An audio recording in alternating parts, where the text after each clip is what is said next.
Willkommen zu Frequent Traveler TV, heute wieder mit einer frisch gepressten Sendung für euch hier. Themen, die wir vorbereitet haben, sind der Lufthansa Mileage Pool, also Lufthansa Miles and More Mileage Pool, funktioniert wieder auch in Deutschland, funktioniert ja nur in einigen Märkten.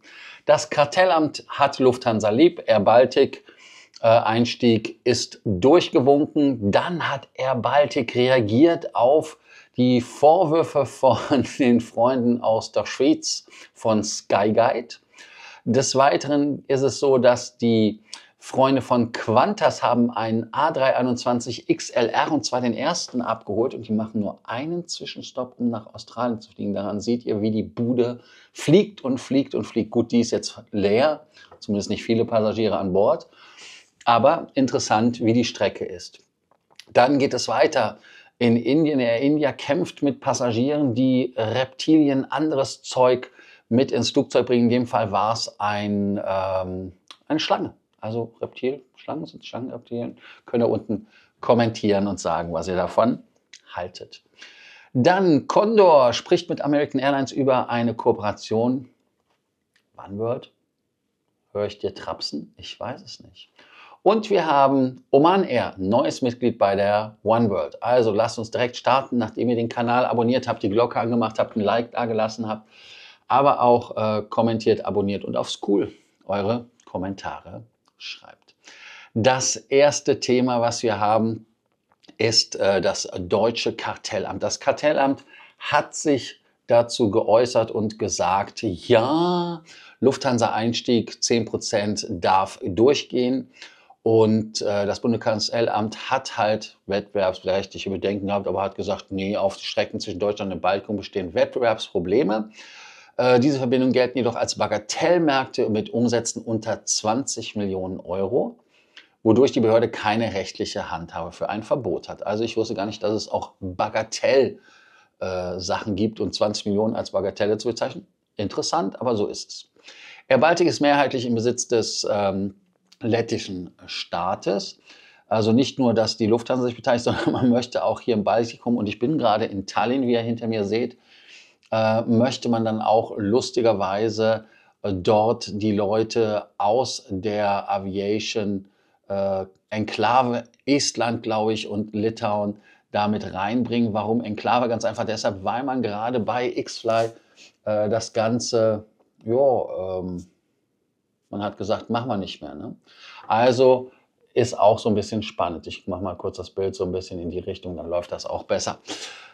Ja, man mal hier sich in Estland, wie ich gehört habe, mit einigen Leuten gesprochen habe, nicht an einer Fluggesellschaft beteiligen, weil man halt mit Air Estonia und X-Fly, Nordica und wie sie alles hießen, genug gehabt hat. Die Lufthansa sagt jetzt auf einfach, man möchte 14 Millionen investieren in Wandelanleihen, die zu 10% Anteilen führen.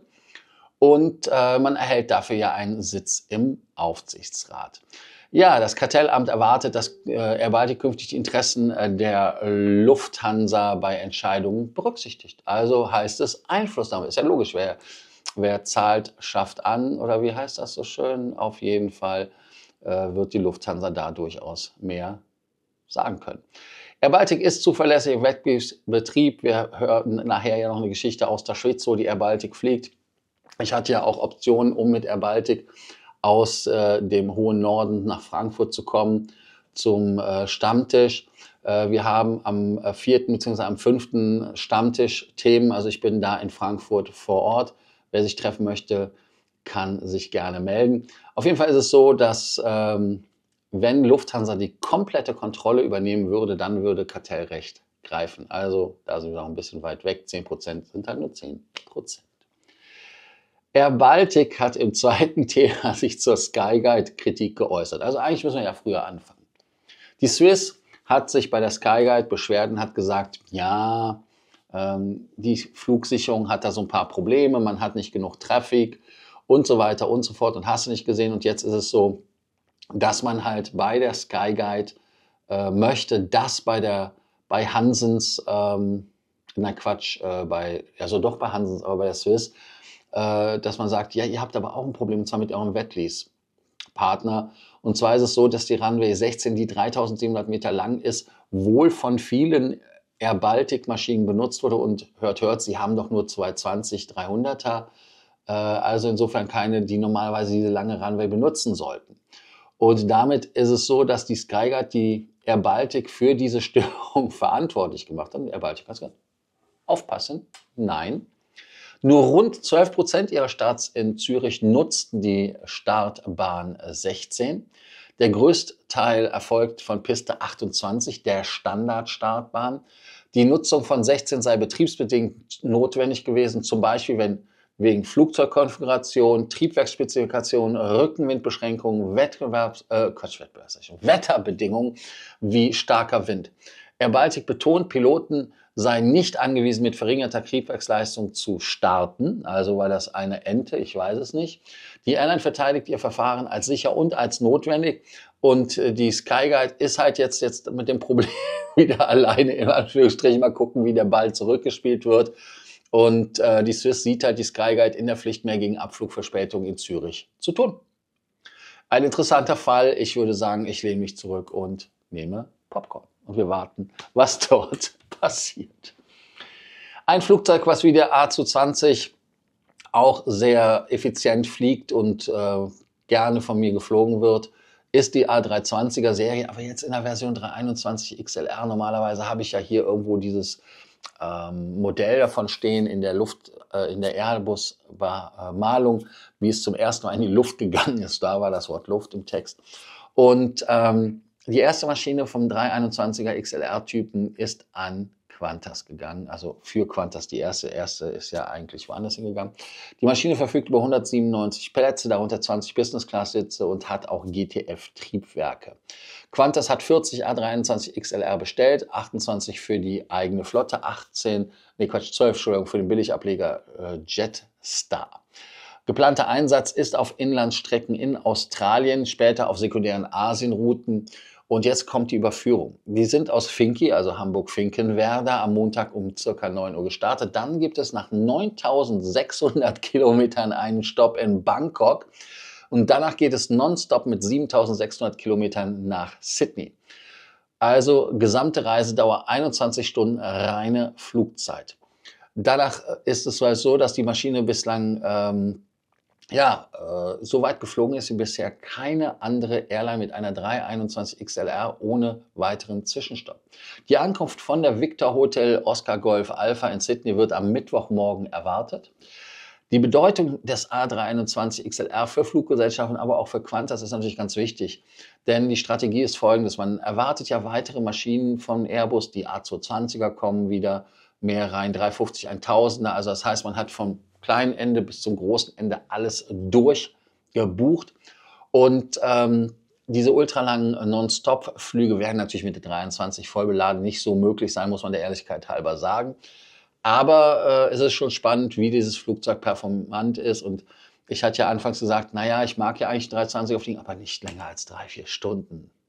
Also, aber ich muss es mir angucken. Die haben in der Qantas zumindest eine schicke Bestuhlung drin. Müssen wir uns mal überlegen, ob das eventuell etwas ist, wo ich dann meine Meinung vielleicht ändere. Wo ich meine Meinung nicht ändere, ist, wenn es um Tiere oder sonst was im Flugzeug geht. Da bin ich ein Gegner von. Bei Hunden oder sowas kann ich eine Ausnahme machen, um ehrlich zu sein. Aber in Mumbai wurde wieder ein Air India-Passagier aus Bangkok festgenommen. Der hat versucht, nicht eine Schlange, nicht 2, nicht 3, 16 lebende Schlangen zu schmuggeln. Und zwar im Gepäck. Das ist bereits der dritte derartige Fund im Juni auf Flügen von Thailand nach Indien. Die Schmuggelroute Thailand-Indien geht einer der aktivsten weltweit für Wildtierschmuggel. Warum? Weil diese beispielhaften Funde sind Dutzende Viper, also wie heißen die Vipern? Viper? Heißt auch Viper. Was heißt ein Viper? Giftschlange auf jeden Fall. Und 100 Tiere, in dem Fall darunter Eidechsen, Sunbirds, Baumbewohner wie die Possums, sind dem indischen Zoll in die Hände gefallen. Auch hier, Gott sei Dank, in Mumbai. Beschlagnahme und Verhaftung des Passagiers. Die Ermittlungen laufen, also das geht gar nicht, denn die Tiere werden oft in beengten Räumen transportiert und überleben diese Reisen nicht. Und es hat ja auch einen Grund, warum man die nicht einfach im Handgepäck mitnehmen darf. Und Wildlife Trade Monitor sagt, über 7000 Tiere tot und lebendig entlang der Route Thailand-Indien sind innerhalb von 3,5 Jahren beschlagnahmt worden. Dann kann man ja einfach mal durchrechnen. 7.000 durch 3,5, dann wisst ihr, wie viel das sind. Und die Dunkelziffer, weil das werden ja auch natürlich nicht alle erwischt, sind wesentlich höher. Und Schmuggel von Tieren ist besonders grausam, im Gegensatz zu gefälschten Handtaschen oder irgendwas, weil die leben ja nicht. Ja, auch wenn die Handtaschen aus irgendeinem Quatsch hergestellt sind, wie Krokodil oder sowas, was ja auch eher ist, ist halt so, dass man da jetzt mehr Strafen fordert. In Indien geht man sogar so weit und sagt, Passanzug. Und also für die Täter. Und verdächtige Vorgänge sollten sofort natürlich dem Kabinenpersonal oder Behörden mitgeteilt werden, wenn ihr da etwas mitbekommt. Also ich weiß nicht, ob jemand von euch das gemerkt hat, dass es da irgendwie beim Passagier in der Tasche rauschelt oder sonst was Tiere sind. Mir ist es Gott sei Dank noch nie passiert und ich glaube, ich hätte so ein bisschen P wie Panik in den Augen, wenn mir da, ich mache so den Spind auf oder die Bin, wie das so schön heißt, und da kommt dir dann so eine Viper entgegen oder so. Schwierig, weil die können sich ja auch loslösen aus dem Koffer oder befreien und dann hast du halt ein echtes Thema. Und wir hatten ja auch viele Geschichten, wo mal wilde Tiere in der Kabine rumrennen. Und das ist natürlich auch nicht schön, wenn man einen Nager oder sowas hat. Abgesehen davon, dass so etwas vermieden werden sollte aus Sicherheitsgründen, weil die Nager oder die Tiere natürlich auch Kabel anfressen können. Und das ist dann ein Thema. Also da solltet ihr dann aufpassen. Wer auch aufpasst, ist Condor. Ob man nicht vielleicht bei einer Allianz besser aufgehoben ist. Wer ein Stammzuschauer dieses Kanals ist oder Zuhörer, wenn ihr den Podcast hört, wird ja wissen, dass wir darüber gesprochen haben, dass die Condor eventuell der OneWorld beitritt. Jetzt wird bekannt, dass man verhandelt mit der American Airlines. Und zwar Condor prüft halt eine engere Anbindung an die OneWorld Allianz und führt halt Gespräche mit American Airlines über eine Kooperation. Und Peter Gerber hat gegenüber der Bild-Zeitung, ja, okay, aber trotzdem, er hat es halt bestätigt. Und der volle Allianzbeitritt, und da kommt das nächste Thema, da kommt ja einer, der heute dabei ist, einzutreten, ist so, dass man dort das nicht kurzfristig plant, ist aber eine Option für die Zukunft. Und Ziel ist natürlich die Stärkung des Netzwerks durch Partnerschaften, vor allem angesichts der Lücke in Mitteleuropa, weil gerade dadurch, dass ja die Air Berlin weggefallen ist es ja so, dass man hier in Mitteleuropa kein Gegner in Anführungsstrichen zum Lufthansa Miles & More hat und noch nicht mal jemanden den ernst nehmen könnte. Aktuelle Strategie ist natürlich der Aufbau des eigenen Städtenetzes von Frankfurt aus, heißt also nach Hamburg, München, Berlin, Wien, Rom, you name it. Und Lufthansa bietet halt die Condor-Flüge in Frankfurt nur noch über Interlining an, also man möchte da nicht hier den Vertrag mehr machen. Die Finanzlage 2023, 2024 ist auch nicht so prickelnd gewesen. Man hat Verlust von 62 Millionen, aber halbiert im Vergleich zum Vorjahr. Also da gibt es einen ganz klaren Trend nach oben. Umsatzsteigerung 15% rauf auf 2,44 Milliarden Euro. Auslastung bei 91,6%. Passagieranzahl auf 8,5 Millionen Passagiere gestiegen.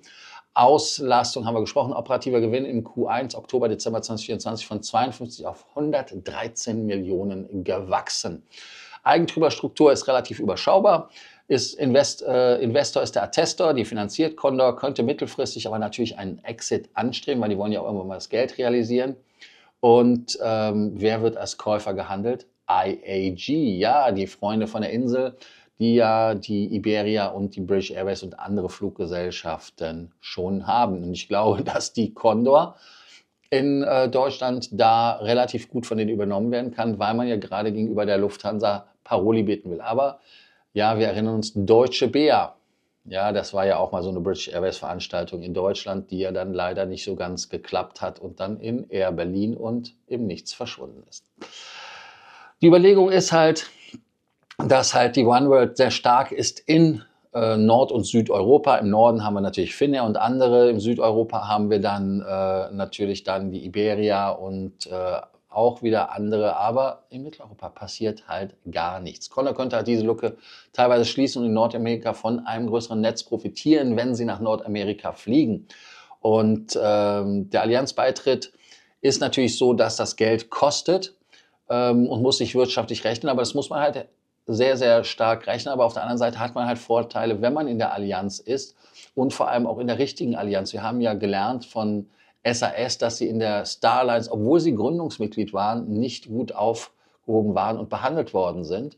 Und das haben sie jetzt in der Sky-Team, sind sie da auch irgendwie am Aufblühen. Und für Konto ist es halt so, dass auch zunächst das Interlining durchaus schon ein großer Schritt ist mit der American Airlines oder mit anderen Fluggesellschaften, mit der IAG, also das heißt die IHG-Geschichte. Aber ich denke über kurz oder lang, dass die Condor vielleicht mit ihrem geringelten Karten dann kommt. Und das wäre auch im Portemonnaie eine schöne Geschichte, wenn man diese Karte hätte, oder? Findet ihr nicht auch? Also bin ich mal gespannt. Ja, wer jetzt ein neues Mitglied ist, ist Oman Air. Die sind Oneworld Allianz beigetreten und ist offiziell das 15. Mitglied der Oneworld Alliance. Antrag auf den Beitritt wurde 2025 bei der IATA in Doha gestellt. Also das war die, wie heißt das nochmal so schön, die AGM, also Annual irgendwas, also auf jeden Fall das große Meeting. Und da ist es so, dass man jetzt seit dem 1. oder nee, ab dem 1. muss ich ja sagen, ist ja morgen erst, 2025, 1. Juli 2025 genießt man den vollen Zugang zu Oman Airs Netzwerk. Verbindung im Nahen Osten, Fernost, Afrika, neue Non-Stop-Strecke wäre zum Beispiel Muscat, Amsterdam. Also wer damit fliegen will.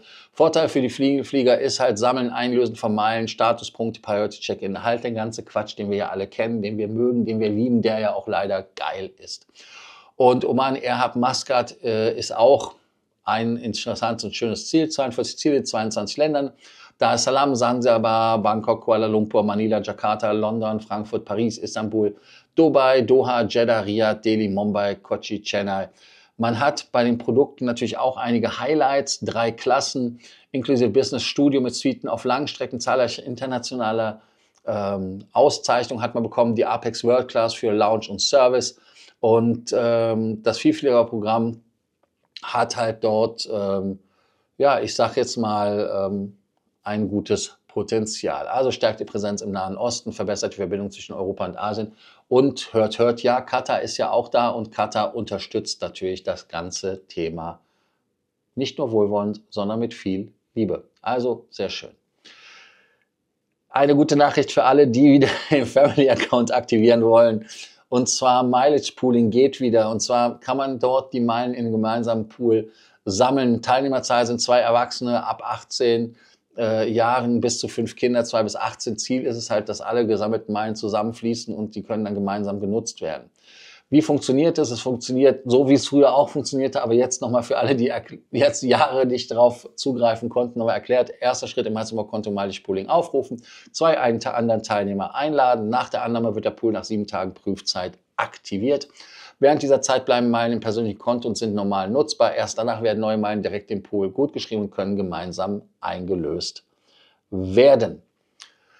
Wichtige Regeln: Nur ein Pool pro Person. Jedes Mitglied bei Miles & More darf nur in einem einzigen Pool sein. Das Verlassen des Pools ist so, dass nach Austritt 6 Monate Wartezeit, bevor man in einen neuen Pool reinkommt, sind oder einen anderen beigetreten werden kann. Ausnahme wird ein Kind volljährig, verlässt den Pool automatisch, kann es sofort wieder als Erwachsener beitreten, sofern Platz da ist. Meilenschutz bei Kreditkarten gilt auch im Pool, aber nur für die Meilen des jeweiligen Karteninhabers. Und die Einlösung der Meilen automatisch nach dem frühestmöglichen Verfallsdatum. Geschützte Meilen werden erst genutzt, wenn ungeschützte Meilen aufgebraucht sind. Also ab sofort wieder möglich.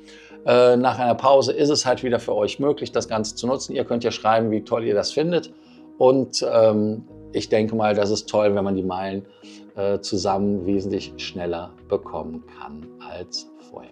Ja, wir sind am Ende der Sendung, haben fast wieder 20 Minuten gebraucht. Ich hoffe, dass die frisch gepressten Themen euch interessiert haben.